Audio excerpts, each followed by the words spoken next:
बुलढाणा लोकसभा मतदारसंघासाठी महाविकास आघाडीच्या वतीने आज प्राध्यापक नरेंद्र खडेकर यांचा नामांकन अर्ज दाखल होणार आहे।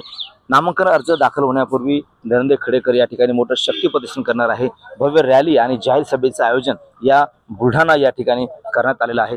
2 दिवसापूर्वी बुलढाणा लोकसभा मतदारसंघातून विद्यमान खासदार प्रतापराव जाधव आणि शेतकरी नेते रविकांत तुपकर यांनी सुद्धा या ठिकाणी आपला नामांकन अर्ज दाखल केलेला आहे आणि दोघांनी सुद्धा मोठ्या प्रमाणामध्ये या ठिकाणी शक्ती प्रदर्शन करत आपला नामांकन अर्ज दाखल केलेला होता। एकंदरीत बुलढाणा लोकसभा मतदारसंघाची स्थिती पाहिली तर तिरंगी लढत होण्याची शक्यता या ठिकाणी दिसते आहे। मात्र 8 तारखेच्या नंतर 8 एप्रिलच्या नंतरच या ठिकाणी चित्र स्पष्ट होणार आहे की कोण तिरंगी लढत होईल की चौरंगी लढत होईल, कारण की अजूनही आज वंचितचा सुद्धा या ठिकाणी अर्ज दाखल होण्याची शक्यता आहे।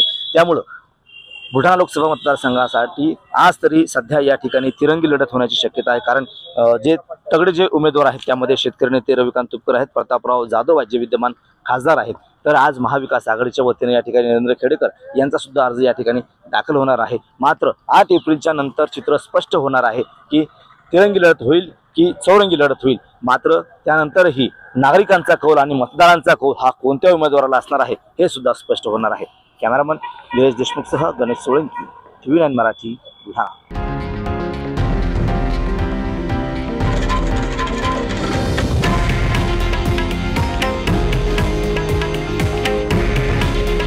हे आहे देशातील नंबर 1 न्यूज नेटवर्क आणि आपण पाहत आहात TV9 मराठी।